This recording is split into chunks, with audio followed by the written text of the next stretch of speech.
तलाक भी लूंगी और 1 करोड़ भी ऐंठूंगी। जो बन पड़े कर लो। 1 करोड़? ये क्या कह रही हो नेहा तुम?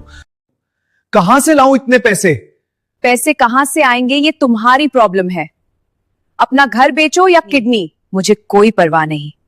भगवान से तो डरो बहू। हमने तुम्हें बेटी से बढ़कर माना था। थोड़ा तो रहम करो। अपना घर बार बेचकर भी हम इतने पैसे नहीं जुटा सकते। तो फिर जेल की चक्की पीसने के लिए तैयार हो जाओ। दहेज प्रथा, घरेलू हिंसा, ऐसी ऐसी धाराओं में तुम्हें फंसाऊंगी कि पूरा खानदान थाने और कचहरी के चक्कर काटते काटते मर जाएगा। तुम्हारे पास सिर्फ 7 दिन है।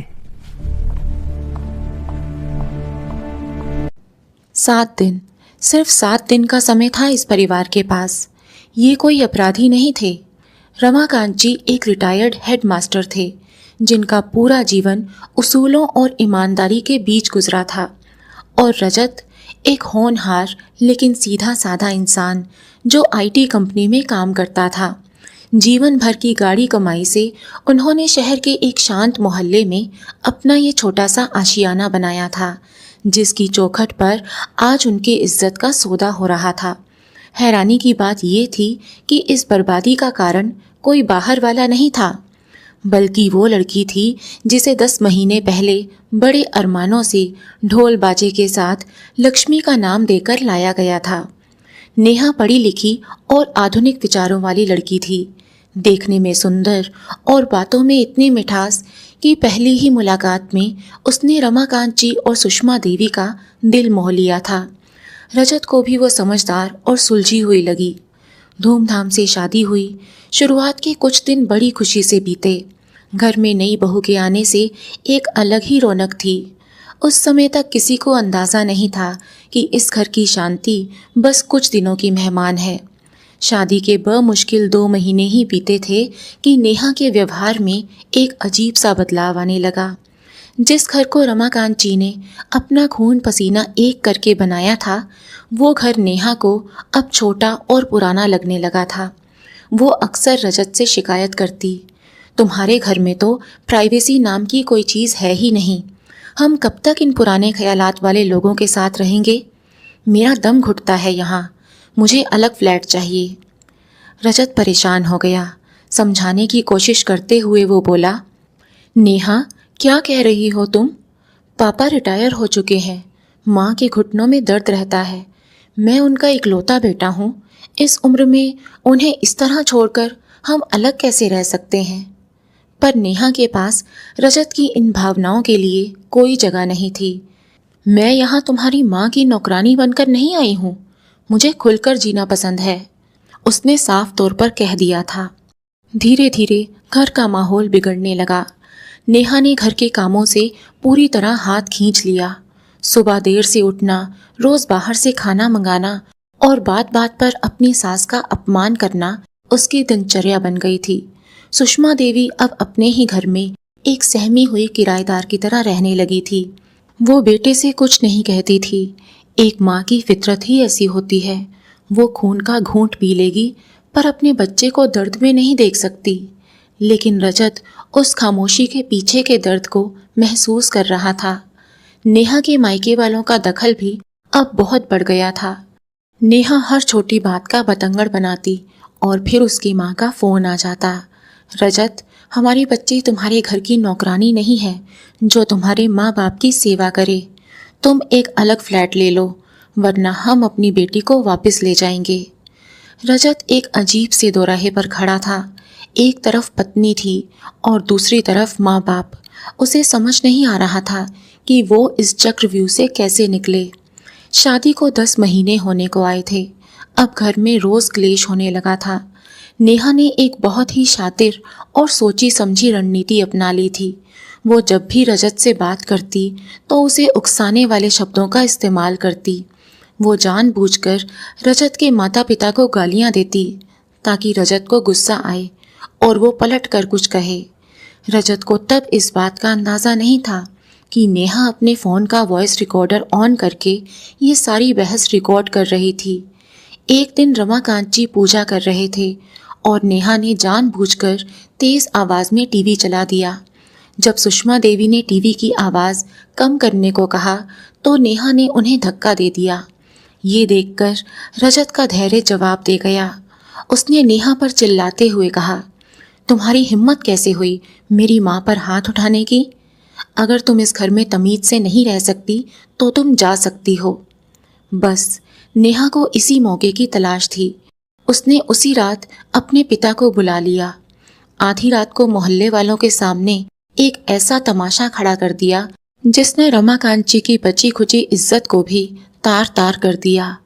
नेहा दरवाजे पर खड़ी होकर चीख चीख कर मोहल्ले वालों को सुना रही थी कि उसे दहेज के लिए प्रताड़ित किया जा रहा है, उसे भूखा रखा जाता है और आज उस पर हाथ भी उठाया गया। रजत, रमाकांत जी और सुषमा देवी हक्के बक्के रह गए। हाथ उठाना तो दूर, कोई उससे ऊंची आवाज में बात भी नहीं करता था। नेहा अपने कपड़े और गहने पैक करके अपने मायके चली गई। घर में एक डरावना सन्नाटा पसर गया। रमाकांत जी अपनी कुर्सी पर बुत बनकर बैठे थे। उनका बरसों से कमाया हुआ सम्मान आज कांच की तरह चकनाचूर हो गया था। लेकिन नियति की क्रूरता अभी खत्म कहाँ हुई थी। 3 दिन बाद सुबह सुबह नेहा अपने पिता के साथ उनके घर पहुंच गई। वो अपना बाकी बचा हुआ सामान और कपड़े लेने आई थी। रमाकांत जी की आंखों में एक उम्मीद जागी। सारा स्वाभिमान ताक पर रखकर हाथ जोड़कर उन्होंने अपनी बहू और समधी को मनाने की कोशिश की। जो हुआ उसे भूल जाइए समधी जी, घर की बात घर में सुलझा लेते हैं, बच्चों की जिंदगी का सवाल है। बिल्कुल नहीं, मेरी बेटी अब इस घर में वापस नहीं आएगी। तुम लोग उसे डिजर्व ही नहीं करते। ठीक है, रजत ने थके हुए स्वर में कहा, अगर वो खुश नहीं है तो हम आपसी सहमति से अलग हो जाते हैं। मैं उसे तलाक देने को तैयार हूँ। तलाक तो होगा रजत, लेकिन इतनी आसानी से नहीं। तुम्हें हर्जाना देना होगा। नेहा बोली। कैसा हर्जाना? हमें एक मुश्त 1 करोड़ रुपए चाहिए। 1 करोड़ दो और म्यूचुअल डिवोर्स के कागजों पर साइन करो, वरना दहेज प्रथा, घरेलू हिंसा के ऐसे ऐसे केस ठोकूंगी कि सारी उम्र जेल में बीतेगी। सोच लो, 7 दिन का वक्त है। कहकर अपना सूटकेस उठाकर नेहा अपने पिता के साथ चलती बनी। रमाकांत जी गिड़गिड़ाते रह गए, पर कोई फायदा नहीं हुआ। पापा, मैं कहाँ से लाऊंगा इतने पैसे? रजत फूट फूट कर रो रहा था। रमाकांत जी ने कांपते हाथों से बेटे के कंधे पर हाथ रखकर कहा, बेटा, मैंने जिंदगी भर सिर्फ ईमानदारी की रोटी खाई है। ना हम किसी से डरेंगे, ना झुकेंगे। जो होगा देखा जाएगा। रमाकांत जी ने कह तो दिया था कि जो होगा देखा जाएगा, पर सच्चाई ये थी कि इस देश में एक आम सीधे सादे इंसान के लिए न्याय और पुलिस सिस्टम से लड़ना मौत से लड़ने से भी ज़्यादा खौफनाक होता है। 7वें दिन की सुबह सूरज उगा ही था कि रजत के घर के सामने एक पुलिस जीप आकर रुकी। जीप से एक सब इंस्पेक्टर और 2 सिपाही उतरे। रमाकांत कौन है? सब इंस्पेक्टर ने दरवाजे को लगभग पीटते हुए कहा। रमाकांत जी बाहर आए। जी, मैं रमाकांत हूँ। क्या बात है? तुम्हारी बहू ने थाने में FIR दर्ज कराई है। दहेज उत्पीड़न, मारपीट और तुम्हारे खिलाफ अपनी बहू के साथ छेड़छाड़ का केस है। चलो थाने, वहीं बात होगी। छेड़छाड़? रमाकांत जी का दिल जैसे धड़कना ही बंद हो गया।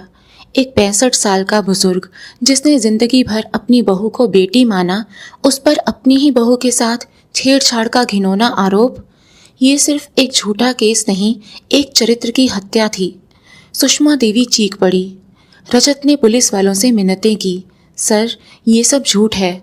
उन्होंने हमसे 1 करोड़ रुपए मांगे थे। पैसे ना देने पर यह झूठी कहानी रची गई है।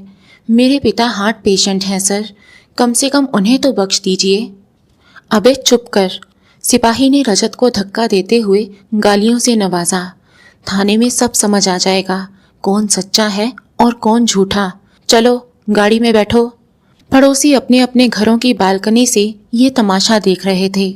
जो रमाकांत जी कल तक मोहल्ले के सबसे सम्मानित व्यक्ति थे, आज उन्हें एक मुजरिम की तरह पुलिस की जीप में बैठाकर ले जाया जा रहा था।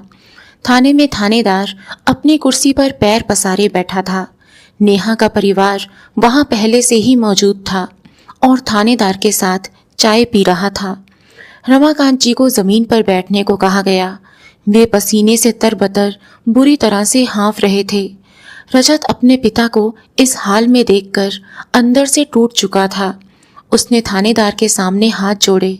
थानेदार रोब भरी आवाज में बोला, देख लड़के, लड़की के आंसू देखकर कोर्ट सीधे जेल भेजता है। तेरी नौकरी तो गई ही समझ। फिर आवाज नीची करके बोला, एक काम कर, जो वो मांग रहे हैं दे दिला के मामला खत्म कर। क्यों अपनी और अपने बूढ़े माँ बाप की जिंदगी बर्बाद कर रहा है? मैं बीच में पड़कर 80 लाख में सेटलमेंट करवा देता हूँ। रजत को समझ में आ गया कि पुलिस भी उसी वसूली सिंडिकेट का हिस्सा है। मेरे पास इतने पैसे नहीं हैं, और क्यों दूं मैं पैसे? मैं निर्दोष हूँ, मेरे पिता भी निर्दोष हैं। नेहा के पिता तिलमिला उठे। उन्होंने बाप बेटे को सलाखों के पीछे भेजने के लिए थानेदार को इशारा किया। इंस्पेक्टर ने नेहा के पिता को कोने में ले जाकर धीरे से कहा, बूढ़े की हालत ठीक नहीं है सर। थाने में कुछ हो गया तो लेने के देने पड़ जाएंगे। लड़के को कस्टडी में ले सकते हैं। नेहा के पिता ने सिर हिला दिया और बिना किसी निष्पक्ष जांच के रजत को कानूनी हिरासत में ले लिया गया। अगले 3 दिन रजत ने अपराधियों के बीच गुजारे।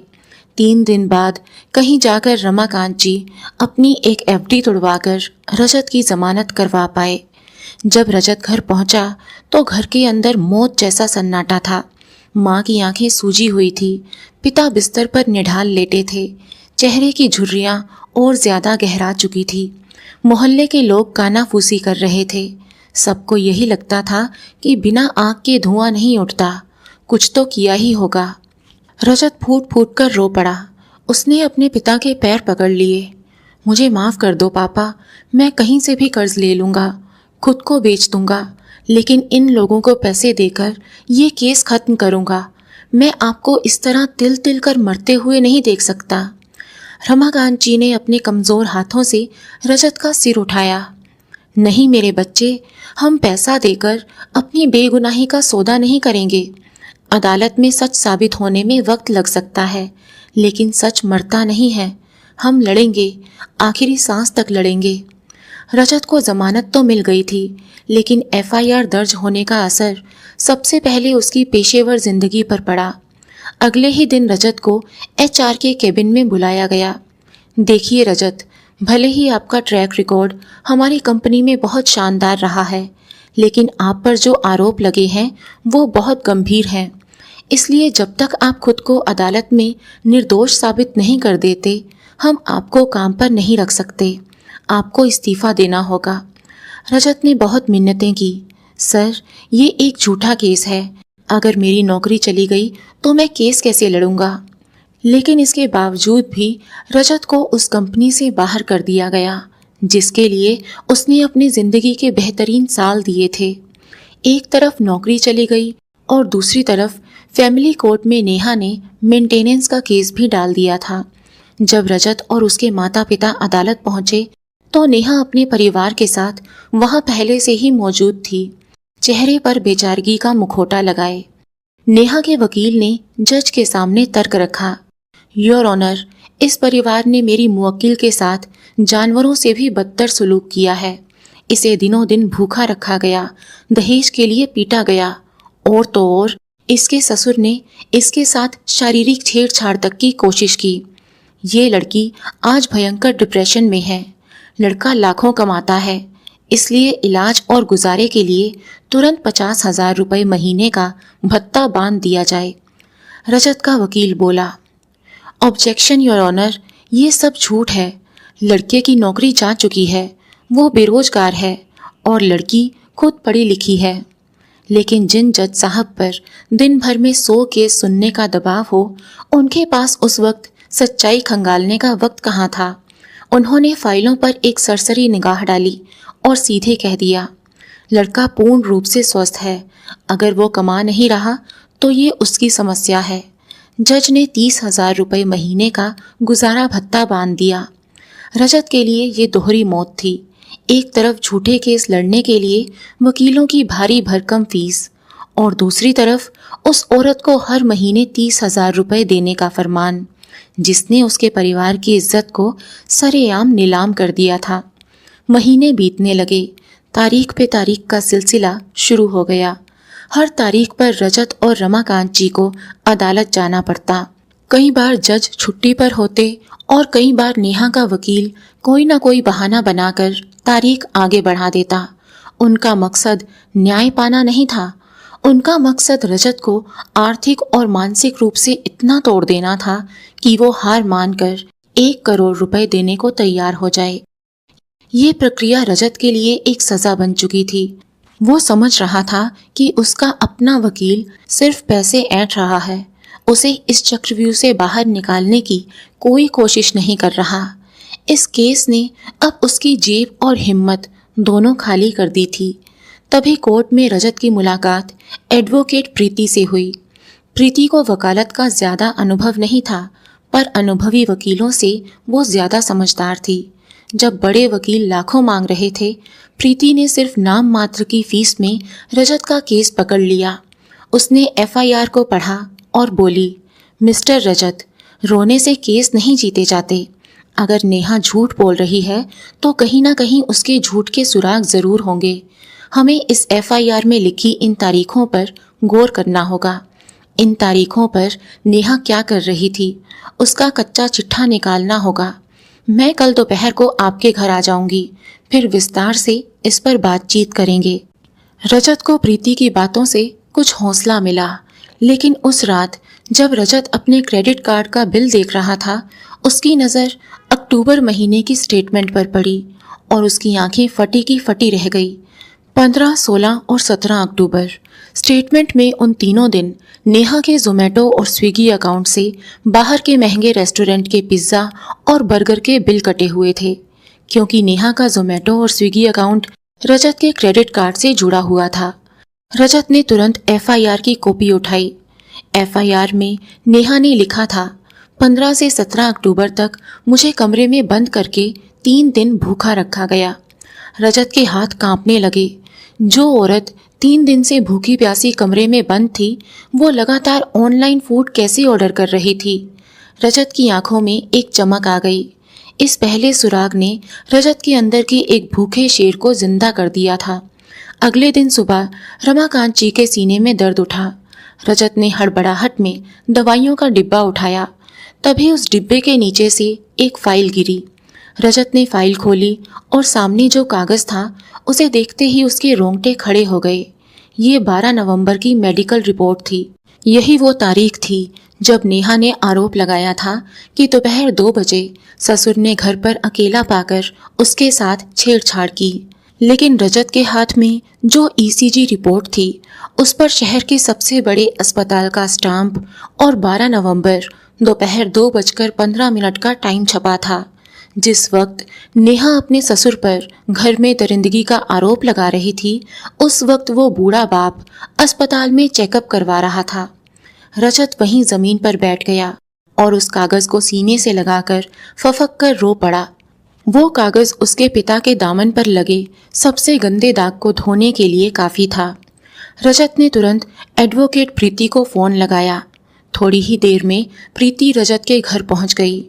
रजत ने वो दोनों सुराग जैसे ही प्रीति को दिखाए तो वो मुस्कुराते हुए बोली, ये हुई ना बात, अब आएगा ऊंट पहाड़ के नीचे। प्रीति ने एक मोटी सी फाइल टेबल पर पटकी और आत्मविश्वास से बोली, ये देखो, मैंने भी कोर्ट के आदेश से नेहा की कॉल डिटेल्स निकलवा ली हैं। नेहा का तीसरा आरोप था ना कि शादी के बाद उसका फोन छीन लिया गया था। इस फाइल को देखो रजत, उन 8 महीनों में इस बंदी ने अपनी माँ से रोजाना औसतन 3 से 4 घंटे बात की है। ये सारे कागज सिर्फ सुराग नहीं, हमारे लिए ब्रह्मास्त्र साबित होंगे।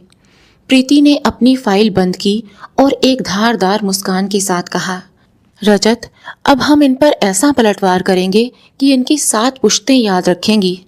तुम बस इसी हिम्मत के साथ डटे रहना। जीत का रास्ता अब साफ नजर आ रहा था।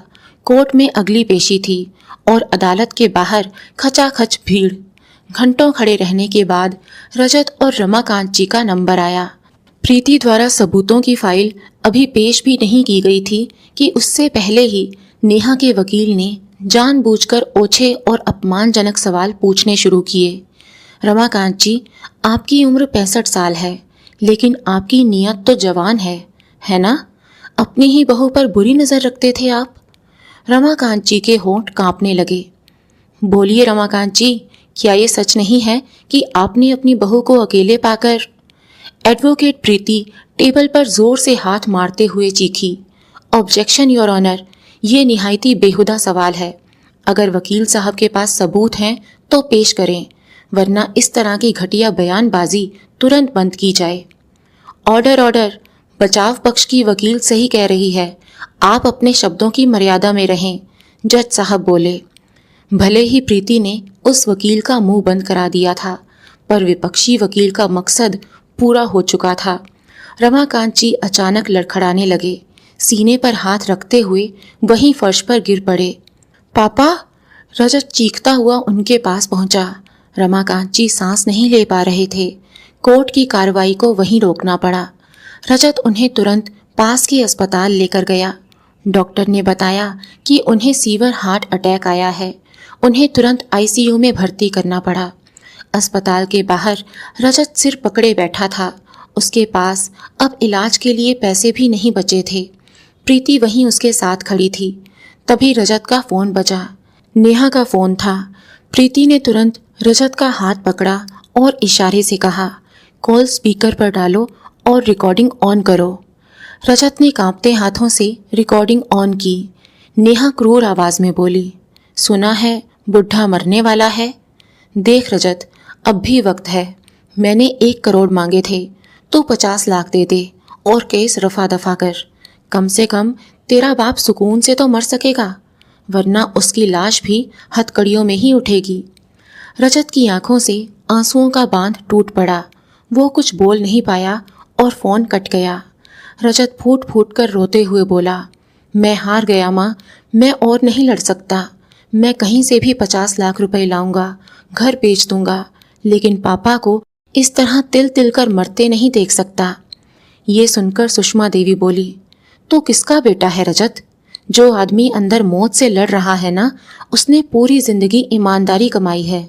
अगर तेरे पापा को इस दुनिया से जाना ही है तो एक बेदाग इंसान की तरह जाएंगे, किसी मुजरिम की तरह नहीं। उन धोखेबाज लोगों के सामने अपने घुटने टेकने के बारे में सोचना भी मत। तभी पास खड़ी एडवोकेट प्रीति आगे आई।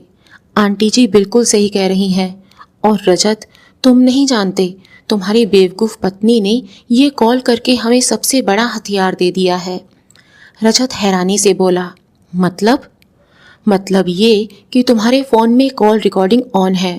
उस ब्लैकमेलर लड़की की वो पूरी बात रिकॉर्ड हो चुकी है। ये रिकॉर्डिंग हमारा वो आखिरी कील है जो इनके झूठे केस के ताबूत में ठोकी जाएगी। प्रीति ने रजत के कंधे पर हाथ रखा और एक गहरी आश्वस्त करने वाली मुस्कान के साथ कहा, रजत, तुम अकेले नहीं हो, हम सब तुम्हारे साथ हैं। तुमने अदालत में अब तक सिर्फ ढाल लेकर वार सहे हैं, पर खेल अब पलटेगा जब शिकारी खुद शिकार होंगे। रजत ने अपनी नम आंखों से प्रीति की तरफ देखा। पिछले 1 साल में उसने वकीलों को सिर्फ पैसे ऐंठते और तारीखें लेते देखा था, लेकिन इस लड़की की आंखों में उसे कोई लालच नहीं, बल्कि एक हमदर्दी और न्याय के प्रति एक आग नजर आई। एडवोकेट प्रीति के शब्दों ने रजत के शरीर में एक नई जान फूंक दी थी। कुछ हफ्तों बाद रमाकांत जी को अस्पताल से छुट्टी मिल गई। उनका शरीर कमजोर था, लेकिन अंदर की रूह अब फौलाद बन चुकी थी। अगली तारीख मुकर्रर हो चुकी थी। पेशी वाले दिन सुबह जब रजत अपने पिता को सहारा देकर घर से निकाल रहा था, तो प्रीति अपने स्कूटी से उनके दरवाजे पर पहुंच गई। अंकल जी, प्रीति ने रमाकांत जी के पैर छूते हुए कहा, आपको कोर्ट में घबराने की बिल्कुल जरूरत नहीं है। आज आप मुजरिम बनकर नहीं, बल्कि अपना वही सम्मान वापस लेकर कोर्ट से बाहर आएंगे। रमाकांत जी ने कांपते हाथों से प्रीति के सिर पर हाथ रखा। रजत ये सब देख रहा था। उसके दिल के किसी कोने में इस अजनबी लड़की के लिए एक बेहद गहरा सम्मान और एक अनकहा सा जुड़ाव पैदा होने लगा था। आज फैमिली कोर्ट में नेहा पूरी तैयारी के साथ आई थी। वही सहमी हुई शक्ल और आंखों में आंसू लाने की कमाल की एक्टिंग। उसके पिता पीछे की बेंच पर बड़ी हेकड़ी से पैर पर पैर चढ़ाकर बैठे थे, जैसे वो 1 करोड़ की लॉटरी जीत चुके हों और बस पैसे मिलने का इंतजार कर रहे हों। जज साहब अपनी कुर्सी पर बैठे।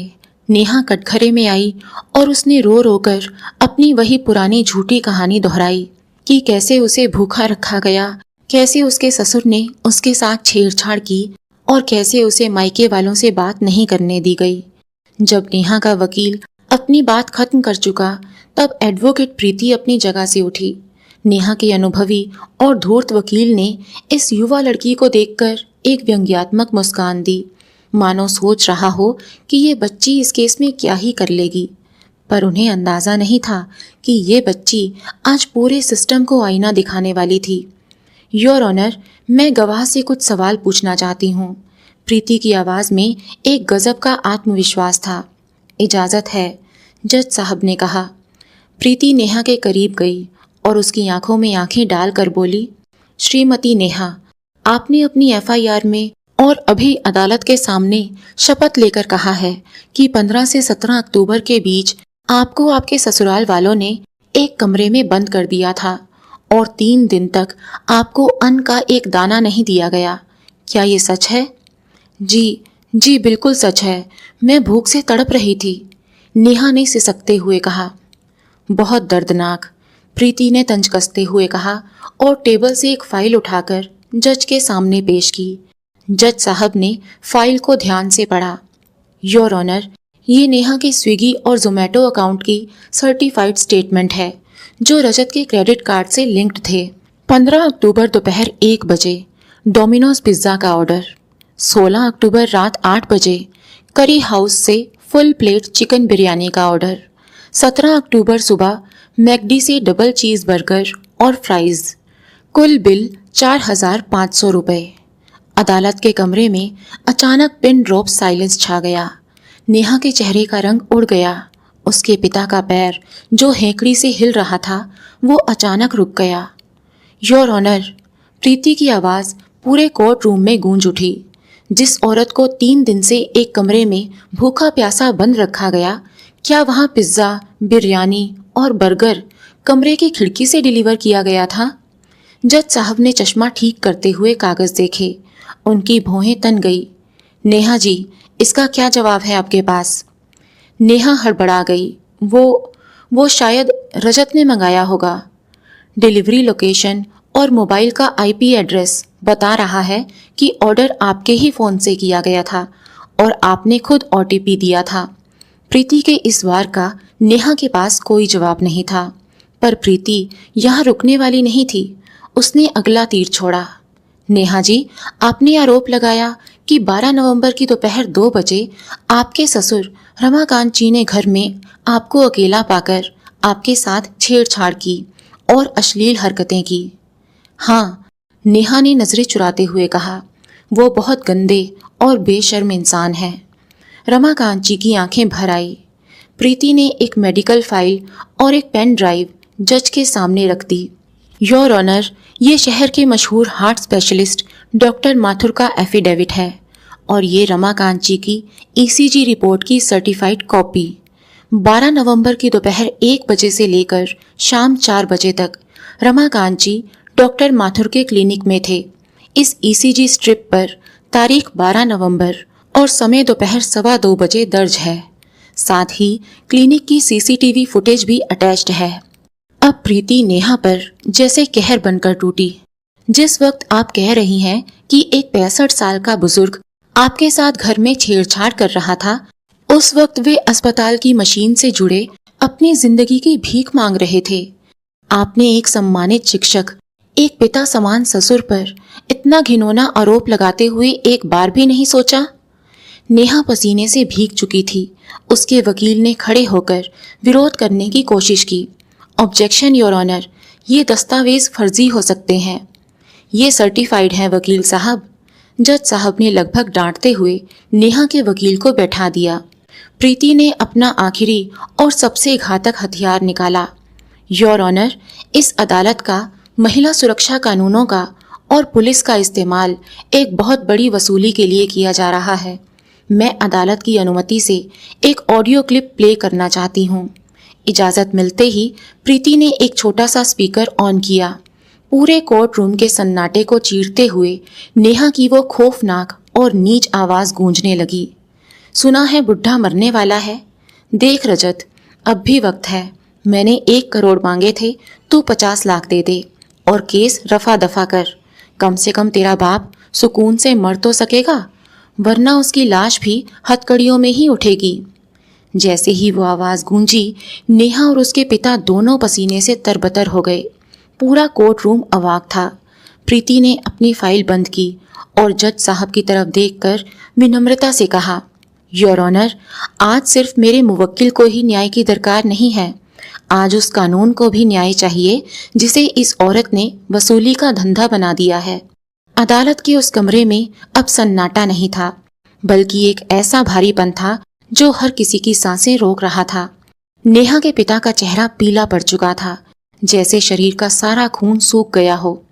सारे सबूत देखकर जज साहब भी हक्के बक्के रह गए थे।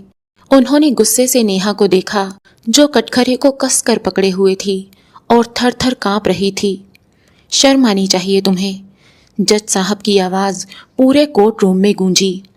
अपने पिता समान ससुर पर छेड़छाड़ का घिनौना आरोप लगाते हुए तुम्हारी रूह एक बार भी नहीं कांपी? तुमने सिर्फ अपने पति और उसके परिवार को धोखा नहीं दिया है, बल्कि पूरी न्याय व्यवस्था का मजाक उड़ाया है। नेहा अब फूट फूट कर रोने लगी थी। उसकी आंखों में खौफ था। योर ऑनर, मुझे माफ़ कर दीजिए। मुझे मेरे पापा ने ऐसा करने को कहा था ताकि रजत और उसके परिवार वाले डर कर 1 करोड़ रुपया दे दें। मेरा कोई कसूर नहीं है, मैं तो बस उनकी बातों में आ गई थी। चुप रहो। जज साहब ने इतनी जोर से हथौड़ा पटका कि नेहा पीछे हट गई। जब तुम पुलिस स्टेशन में झूठी FIR लिखवा रही थी, तब तुम्हारी अक्ल क्या घास चरने गई थी? तुमने इस अदालत को गुमराह करके हर महीने 30,000 रुपए का गुजारा भत्ता लिया। तुमने एक बेकसूर इंसान की नौकरी छीन ली, उसके बूढ़े बाप को हार्ट अटैक तक पहुंचा दिया, और अब खुद को बेकसूर बता रही हो। जज साहब का गुस्सा 7वें आसमान पर था। उन्होंने पुलिस इंस्पेक्टर की तरफ देखा, जिसने बिना जांच के रजत को सलाखों के पीछे डाल दिया था। इंस्पेक्टर अब डर के मारे पसीना पसीना हो रहा था। इंस्पेक्टर, जज साहब की आवाज़ में एक कठोर आदेश था। तुम पर तो मैं विभागीय कार्रवाई के अलग से आदेश दूंगा कि तुमने बिना मेडिकल रिपोर्ट और बिना किसी प्राथमिक जांच के इतने संगीन आरोपों में रजत को गिरफ्तार कैसे कर लिया। लेकिन अभी इसी वक्त इस आदमी को गिरफ्तार करो। नेहा के पिता की तरफ इशारा करते हुए जज साहब ने कहा, इस पर जबरन वसूली और अदालत को गुमराह करने का मुकदमा इसी कोर्ट के आदेश से दर्ज होगा। जो आदमी कल तक रजत के पिता को हथकड़ियों में देखने का सपना देख रहा था, आज उसकी अपनी कलाइयां लोहे की जंजीरों में कैद होने वाली थी। रमाकांत जी के गालों पर आंसुओं की धार बह निकली। उन्होंने अपने दोनों हाथ जोड़कर भगवान को शुक्रिया कहा। सुषमा देवी के चेहरे पर भी सुकून था। अब जज साहब ने एक ऐतिहासिक फैसला सुनाना शुरू किया। नेहा द्वारा रजत पर लगाए गए सारे आरोप 100% झूठे और मनगढ़ंत हैं। महिला सुरक्षा के कानून बेबस औरतों को बचाने की ढाल हैं, लेकिन नेहा और उसके परिवार ने इसे बेकसूरों को लूटने का हथियार बना लिया। एक शरीफ परिवार की इज्जत नीलाम करना और एक बुजुर्ग पर इतना घटिया इल्जाम लगाना कोई गलती नहीं, बल्कि एक बहुत बड़ा पाप है। इसलिए अदालत रजत को अपनी पत्नी से तलाक की मंजूरी देती है। नेहा को गुजारे भत्ते की एक चवन्नी भी नहीं मिलेगी। उल्टे जो 30,000 रुपए महीना उसने अब तक अदालत से झूठ बोलकर लिया है, वो सारा पैसा 12% ब्याज के साथ उसे रजत को लौटाना होगा। ये फैसला सुनते ही नेहा की सांस अटक गई, पर असली बम तो इसके बाद फूटा। जज ने नेहा की आंखों में आंखें डालते हुए कहा, एक बेकसूर इंसान की नौकरी छीनने, उसे मानसिक यातना देने और एक बुजुर्ग बाप को हार्ट अटैक तक पहुंचाने के जुर्म में नेहा और उसके पिता को 50 लाख रुपए का हर्जाना रजत के परिवार को चुकाना होगा। अगर 60 दिनों में पैसा नहीं दिया गया तो इनकी सारी संपत्ति जब्त कर ली जाएगी। नेहा के पिता पसीने से भीग गए, पर कानून का हथौड़ा अभी रुका नहीं था। जज ने पुलिस को आदेश दिया, झूठे सबूत देने और ब्लैकमेलिंग के जुर्म में बाप बेटी दोनों पर तुरंत क्रिमिनल केस दर्ज करके इन्हें जेल में डाला जाए।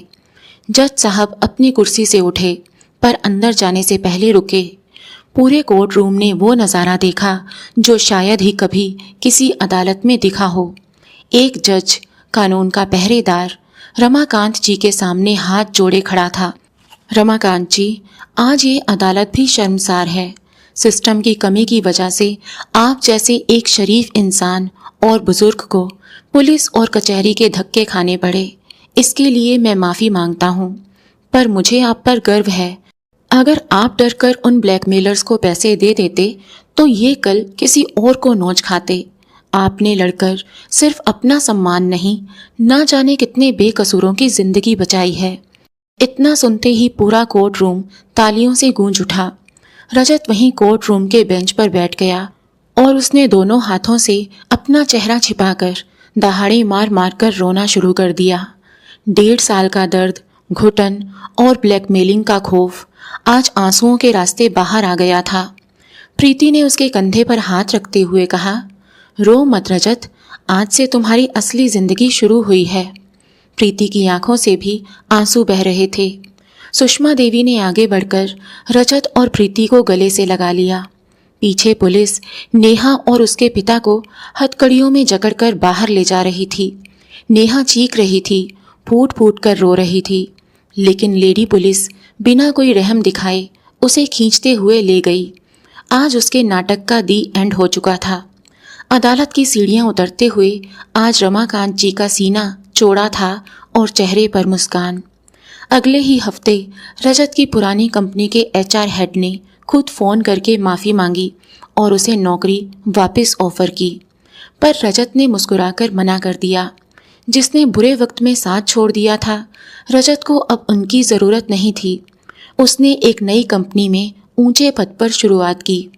उस घटना को आज पूरे 7 महीने बीत चुके थे। रमाकांत जी की सेहत अब काफ़ी सुधर गई थी और रजत भी अपनी नई कंपनी में काम करते हुए जिंदगी की पटरी पर लौट आया था। लेकिन रजत की आंखों में एक गहरा सूनापन बसा था। एक आबाद घर को उजड़ते देखने का सदमा इतना गहरा था कि शादी के नाम से ही उसे दहशत होने लगी थी। सुषमा देवी अपने बेटे का घर दोबारा बसाना चाहती थी, लेकिन जब भी उसकी दूसरी शादी की बात छेड़ती या किसी लड़की की तस्वीर दिखाने की कोशिश करती तो रजत तस्वीर देखने से भी मना कर देता, ये कहकर कि जो इंसान एक बार आग से बुरी तरह जल चुका हो वो भला आग के पास दोबारा क्यों जाएगा। लेकिन एडवोकेट प्रीति के लिए उसके दिल में अलग ही भावनाएं थी। प्रीति अक्सर रविवार को रमाकांत जी का हालचाल जानने आ जाया करती थी। उसे देखते ही रजत के चेहरे पर मुस्कान आ जाती थी। सच तो ये था कि वो प्रीति से मन ही मन प्यार करने लगा था, पर तलाकशुदा होने की हीन भावना ने उसके होठों को सिल दिया था। प्रीति के सामने आते ही वो उससे एक सम्मानजनक दूरी बना लेता था। एक मंगलवार की सुबह घर में सब शांति से बैठे थे कि तभी बाहर से डाकिया की आवाज़ आई, रमाकांत जी बाहर आइए, कोर्ट से एक लीगल नोटिस आया है, साइन कर दीजिए। Legal notice? ये शब्द सुनते ही सुषमा देवी को जैसे कोई झटका सा लगा। रमाकांत जी का चेहरा सफ़ेद पड़ गया। क्या नेहा ने जेल से कोई नई चाल चली थी? क्या वो खौफनाक दिन फिर से लौट कर आने वाले थे? रजत दौड़ता हुआ बाहर आया। उसके भी हाथ कांप रहे थे। उसने साइन किए और वो लिफाफा ले लिया, लेकिन जैसे ही लिफाफा खोला रजत हैरान रह गया। सुषमा देवी और रमाकांत जी की सांसें हलक में अटक गई थी। पढ़ बेटा, क्या लिखा है? सब ठीक तो है ना? जैसे जैसे रजत उस कागज़ को पढ़ता जा रहा था, उसके चेहरे के भाव बदलते जा रहे थे और अचानक रजत की आंखों से आंसुओं की धार फूट पड़ी और वो ज़मीन पर घुटनों के बल बैठ गया। क्या हुआ मेरे बच्चे, रो क्यों रहा है? क्या लिखा है इसमें? सुषमा देवी ने घबराकर पूछा। रजत ने अपने आंसू पोंछे और कांपती आवाज में वो लीगल नोटिस जोर से पढ़ने लगा। नोटिस टू मिस्टर रजत, आप पर धारा 420 के तहत एक निडर वकील का दिल चुराने का संगीन आरोप है। चूंकि आरोपी अपनी भावनाओं का इजहार करने में पूरी तरह नाकाम रहा, इसलिए इस वकील को मजबूरन ये कानूनी कदम उठाना पड़ रहा है। सजा, आपको एडवोकेट प्रीति के दिल में उम्र कैद की सजा सुनाई जाती है, बिना किसी बेल के। क्या आपको अपना ये जुर्म और सजा कबूल है? कागज के अंत में लाल स्याही से एक दिल बना था और प्रीति के दस्तखत थे। सुषमा देवी और रमाकांत जी बुत बनकर खड़े रह गए। उन्हें अपने कानों पर यकीन नहीं हो रहा था। जिस लीगल नोटिस ने एक पल के लिए उनकी जान निकाल दी थी, वो लीगल नोटिस तो उनके घर की सबसे बड़ी खुशी बनकर आया था। तभी दरवाजे की चौखट से एक जानी पहचानी आवाज आई। तो क्या फैसला है मिस्टर रजत? सजा कबूल है या नहीं? सबने दरवाजे की तरफ देखा। एडवोकेट प्रीति खड़ी थी, होठों पर एक शरारती मुस्कान लिए। सुषमा देवी की आंखों से खुशी का समंदर बह निकला। वो दौड़ कर गई और प्रीति को कसकर गले लगा लिया। पगली, तूने तो हमारी जान ही निकाल दी थी। ऐसे कौन करता है भला? प्रीति ने भरी आंखें लिए सुषमा देवी के पैर छुए और बोली, माँ, अदालत में केस तो मैं जीत गई थी, लेकिन अपना दिल मैं आपके इस सीधे साधे बेटे पर हार गई थी। ये जनाब तो कुछ बोलते ही नहीं थे, तो मुझे ही इस नोटिस का सहारा लेना पड़ा। रजत अभी भी जमीन पर बैठा था। उसकी आंखों में आज वो चमक थी जो सालों पहले खो गई थी। वो उठा, धीरे से प्रीति के पास गया और उसकी आंखों में आंखें डालकर एक बेहद प्यार भरी मुस्कान के साथ बोला, वकील साहिबा, अगर सज़ा आपके साथ उम्र कैद काटने की है तो मैं ऐसी सज़ा 7 जन्मों तक भुगतने को तैयार हूँ। ये सुनकर रमाकांत जी ठहाका मारकर हंस पड़े। 1.5 साल बाद उस घर में खुशियों से भरी हंसी गूंज रही थी। कुछ ही हफ्तों बाद रमाकांत जी के आंगन में पवित्र अग्नि के फेरे लेते हुए रजत और एडवोकेट प्रीति हमेशा के लिए एक दूसरे के हो रहे थे। अग्नि की लो में रजत और उसके माता पिता का मुस्कुराता चेहरा इस बात की गवाही दे रहा था कि भगवान के घर देर है, अंधेर नहीं। लेकिन कर्मों का हिसाब इस दुनिया में कैसे बराबर होता है, जरा देखिए। ठीक उसी वक्त शहर की सेंट्रल जेल की काल कोठरी में नेहा ठंडी सलाखों से सिर टिकाए फफक कर रो रही थी। वो सोच रही थी कि पैसों के लालच में उसने क्या खो दिया। वो कोड़ी कोड़ी को मोहताज हो चुकी थी। ना तो उसके पास वो आलीशान जिंदगी रही, ना वो सीधा साधा पति जो उसे पलकों पर बिठाकर रखता था, और ना ही वो आज़ादी। तो दोस्तों, आपको क्या लगता है, नेहा को अपने किए की जो सज़ा मिली, क्या वो उचित थी? अपनी राय कमेंट बॉक्स में ज़रूर लिखिए। कहानी पसंद आई हो तो वीडियो को लाइक करें, चैनल को सब्सक्राइब करें। कहानी को अंत तक सुनने के लिए आपका बहुत बहुत शुक्रिया।